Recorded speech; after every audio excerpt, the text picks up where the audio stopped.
오늘 이 시간 은혜를 아는 삶이란 제목으로 함께 하나님 말씀을 나누고자 합니다. 사람들에게는 어떤 행동을 한 뒤에 그에 걸맞는 보상과 인정을 받고 싶어하는 마음, 즉 보상 심리라는 것이 존재합니다. 이러한 보상 심리는 우리의 신앙생활 가운데서도 공로의식이라는 형태로 존재합니다. 그렇다면 이러한 신앙생활 가운데 보상 심리가, 공로의식이 우리의 마음속에 생겨날 때에 우리는 어떻게 해야 할까요? 특별히 우리가 예수님의 제자된 삶, 오늘도 주님과 동행하는 그리스도인으로서 이 삶을 살아갈 때에 은혜를 아는 자답게 살아가는 그 삶의 모습은 어떠해야 할까요? 오늘 마태복음 20장을 통해서 예수님은 천국 백성으로서 이 땅을 살아가는 우리가 가져야 될 그 마음에 대해서 말씀하고 계십니다. 우리가 함께 읽은 본문은 우리가 너무나 잘 알고 있는 포도원 품꾼의 비유입니다. 예수님께서는 왜 하나님 나라의 통치 방식을 이 포도원 품꾼 비유를 통해서 우리에게 말씀하시는 것일까요? 이것은 지난주 큐티 본문이기도 하였던 마태복음 19장의 상황을 먼저 살펴보아야 합니다. 마태복음 19장 후반부에는 어떤 이야기가 나왔죠? 여러분이 또 잘 알고 계시는 예수님을 찾아온 한 부자 청년의 이야기가 마태복음 19장에 나왔습니다. 이 청년이 예수님께 묻습니다. 선생님, 무슨 선한 일을 해야 영생을 얻을 수 있겠습니까? 이 질문에 예수님께서는 제자도에 대한 대가 지불이 있음을 말씀하시면서 그 사람에게 이 대가를 요구하십니다. 하지만 부자 청년이라고 성경에 지금 묘사하고 있듯이 이 사람에게는 그가 가진 많은 소유가 있었으므로 이 재물이 이 제자도의 길을 걸어가는 데 있어서 큰 장애물이 되었고, 이 청년은 마음에 크게 근심하며 돌아갔다라고 성경은 말하고 있습니다. 이때 19장 27절에서 베드로가 예수님에게 이렇게 말합니다. 이에 베드로가 대답하여 이르되 보소서, 우리가 모든 것을 버리고 주를 따라싸운데 그런즉 우리가 무엇을 얻으리이까? 사실 앞에 내용, 주님 보십시오, 우리가 모든 것을 다 버려두고 주님을 따르고 있습니다, 이렇게만 고백했다면 얼마나 멋지고 얼마나 참 대단한 믿음의 고백이겠습니까? 하지만 그 뒤에 이어서 무엇을 질문합니까? 우리는 베드로의 발언 가운데 어떤 부분을 발견할 수 있나요? 그의 마음속에는 주님의 나라, 하나님의 나라가 도래하면 제자된 우리가 얻을 것, 즉 제자도의 보상에 관심이 있었어요. 제자도에 대한 대가보다 제자도에 대한 보상에 그 마음에 관심이 더 많았다는 것입니다. 다시 말해 그가 자신의 모든 것을 포기하였지만 이 포기가 일시적인 소유의 포기였던 것입니다. 그래서 베드로는 그동안 예수님을 따랐던 자신들의 희생과 수고를 주님이 좀 알아주시고, 특별히 수제자였던 첫 번째 제자였던 자신이 주님의 나라가 도래했을 때 가장 먼저 첫 번째로 기억하시고 가장 좋은 자리에 나를 세워주실 것을 기대하는 마음으로 이러한 질문을 했던 것으로 보입니다. 이러한 베드로의 질문에 예수님께서는 제자도는 대가 제물에 대해서 하나님이 어떻게 보상해 주실 것을 19장 28절과 29절에 말씀하고 계시지요. 그것은 바로 하나님 나라가 도래하면 그 권세를 너에게 줄 것이다, 더불어서 더 몇 배의 값절로 너에게 보상할 것이고 특별히 영생을 너에게 줄 것이다 라는 것들을 예수님께서 말씀하셨어요. 그리고 30절에 이렇게 말씀하십니다. 그러나 먼저 된 자로서 나중되고 나중된 자로서 먼저 될 자가 많으니라. 이 내용이 오늘 본문의 내용과 이어집니다. 예수님께서 왜 이 말씀을 하셨는지를 우리는 주의 깊게 보아야 합니다.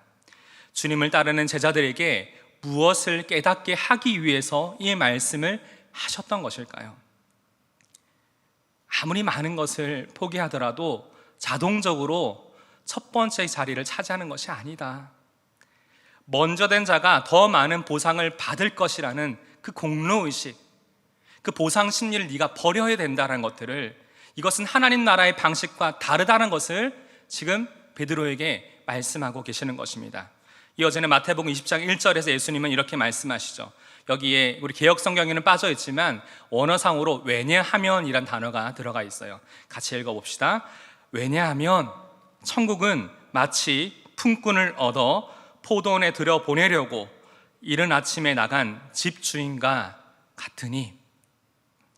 네, 예수님은 이 왜냐하면 이 단어를 쓰시면서 포도 품꾼 비유를 통해 먼저 된 자가 나중되고 나중된 자가 먼저 되는 그 이유를 우리 가운데 지금 말씀하십니다. 포도 품꾼 이야기에는 여러분 누가 등장하죠? 여러분 기억나시나요? 네, 포도원 주인이 등장합니다. 또 여러 종류의 품꾼들이 또 등장하죠. 그리고 청지기가 나옵니다. 사실 예수님이 이 이야기를 하셨을 때 당시의 사람들은 이 상황을 쉽게 이해할 수 있었어요. 왜냐하면 평소에 많이 보았던 상황이었기 때문입니다. 그리고 고대 근동에서는 일당을 받고 일하는 노동자들의 하루 일과가 이른 아침, 즉 해가 뜨는 오전 한 6시부터 해가 지는 오후 6시까지 하루의 일과가 이어졌다고 합니다. 네, 포도원 주인은 이른 아침 한 오전 6시쯤에 포도원에서 일할 일꾼을 구하기 위해서 일꾼들이 모여있는 장터로 나아갑니다. 그리고 거기에 있는 사람들 중에 몇 명을 선택하여 하루에 한 데나리온씩을 줄 것을 약속하고 포도원으로 데려옵니다. 이 성경에 나오는 앞으로 나온 시간들은 우리 한국 시간으로 더하기 6시간을 하면 한국 시간으로 이해가 됩니다. 그리고 시간이 지나 포도원 주인이 제3시 오전 9시에 장터에 또 나가보니까 일을 해야 할 시간임에도 불구하고 오늘 하루 일거리가 없어서 할 일 없이 놀고 서 있는 사람들을 또 발견하게 됩니다. 그리고 포도원 주인은 너희도 포도원에 들어가라, 내가 너희에게 상당하게 주리라 라고 말하며 그들을 또한 데려갑니다. 그리고 제6시 낮 12시 또 제9시 오후 3시에도 똑같이 그것을 행합니다. 근데 중요한 것은 성경을 보니까 6절을 보니 이제 하루의 일과가 끝나기 1시간 전, 제11시 오후 5시에도 또 나가보니까 또 일 없이 또 빈둥거리고 있는 사람들을 보았습니다. 예수님께서 또한 그들을 포도원으로 데려가십니다. 사랑하는 여러분, 우리가 너무나 잘 알고 있는 이야기인데 우리는 이 본문을 통해서 어떠한 하나님의 은혜를 발견할 수 있습니까? 저는 첫 번째로 우리가 발견해야 될 이 은혜는 이것인 것 같습니다. 같이 읽어봅시다. 시작. 처음 나를 부르셨던 그 은혜를 기억하는 것입니다.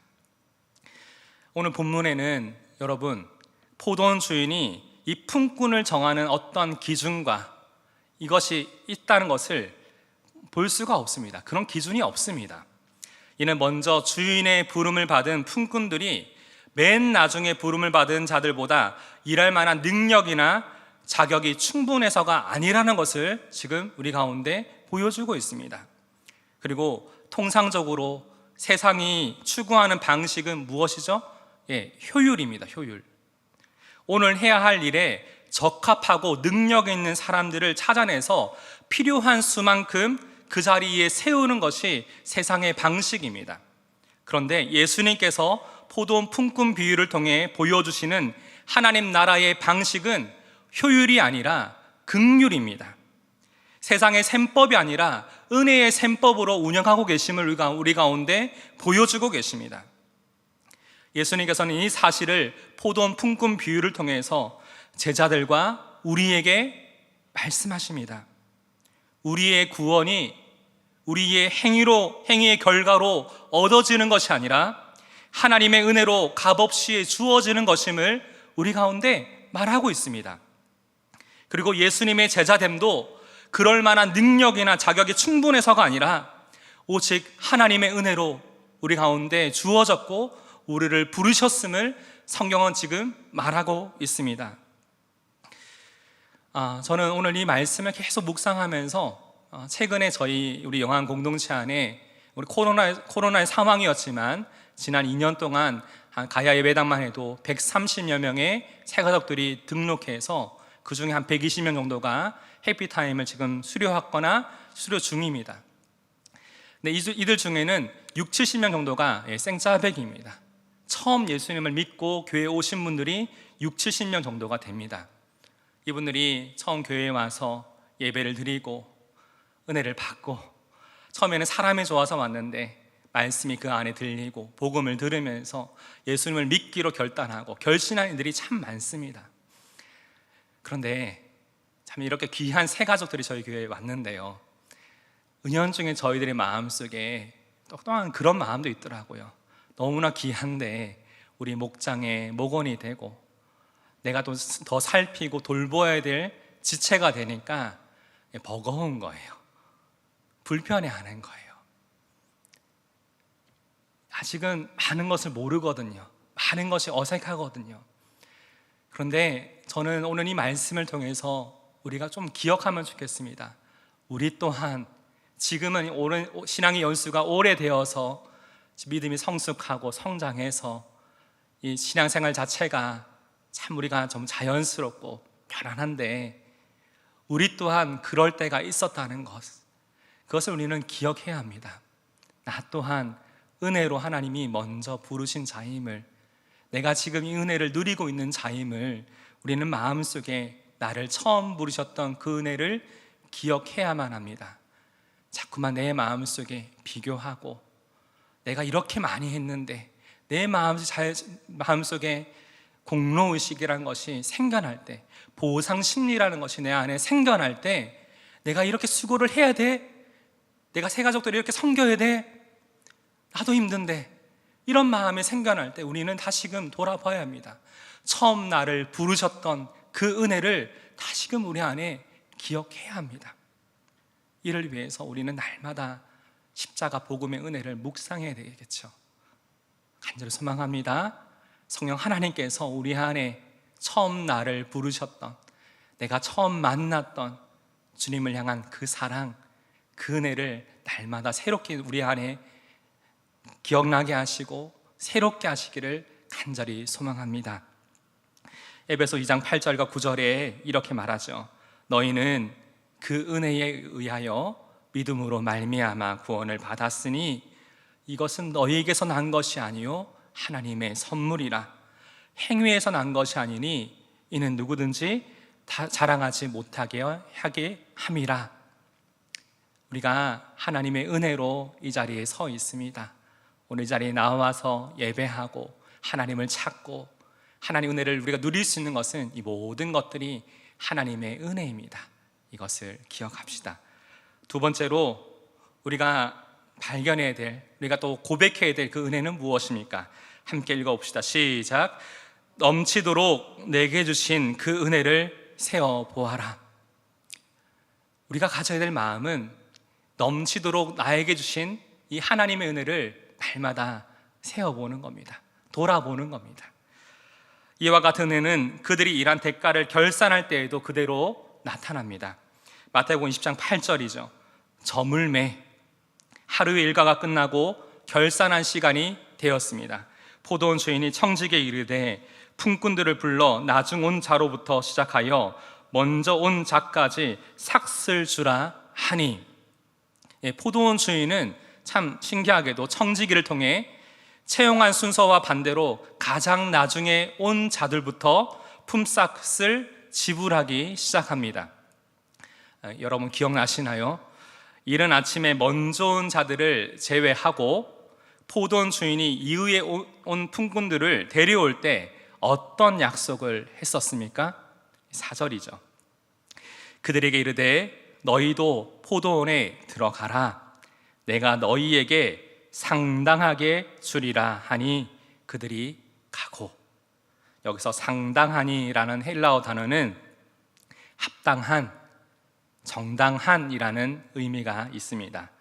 다시 말해 주인은 품꾼에게 내가 얼마를 줄게라고 분명하게 얘기하지 않았습니다. 그러나 일한 만큼 합당한 대가를 치르겠다고 약속하면서 그들에게 뒤늦었지만 일할 수 있는 기회를 그들에게 주었습니다.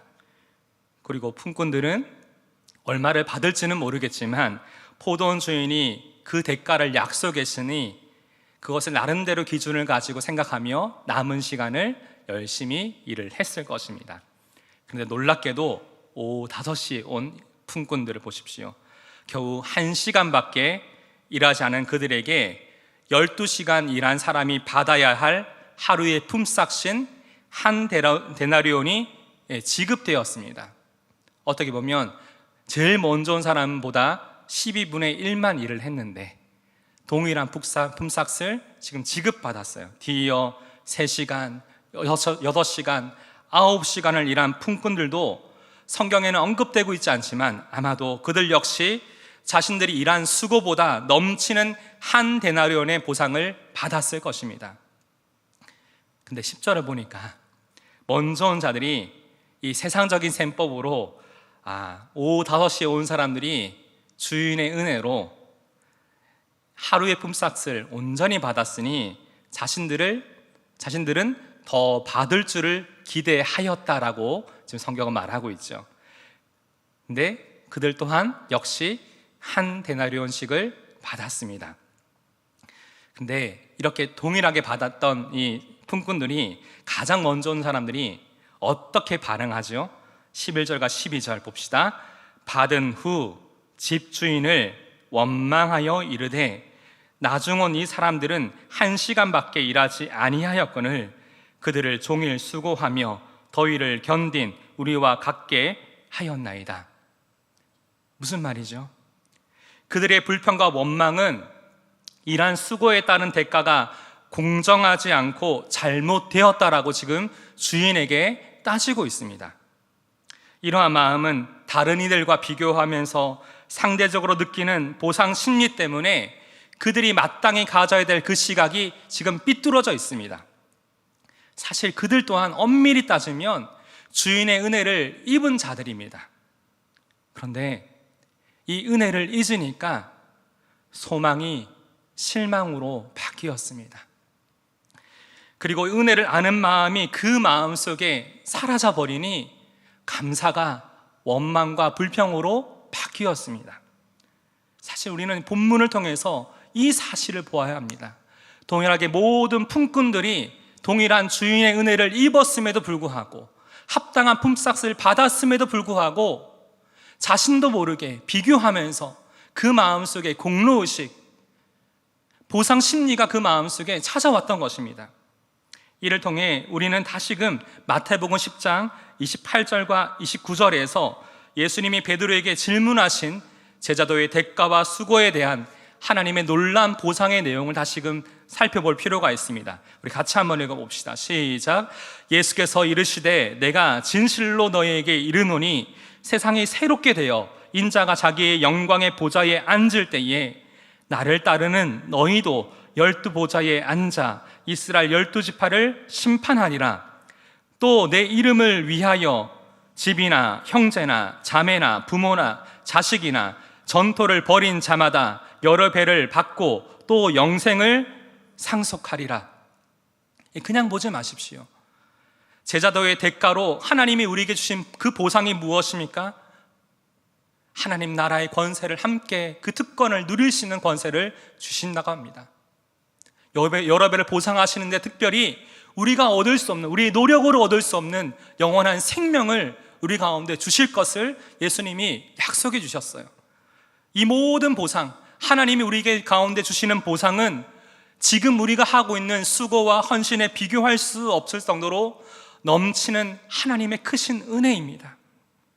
그 어떤 제자가 감히 예수님 앞에서 제가 하나님의 자녀라는 특권, 이 영생이란 귀한 선물을 받을 자격이 있습니다, 내가 그만큼 수고했습니다라고 말할 수 있는 사람이 누가 있습니까?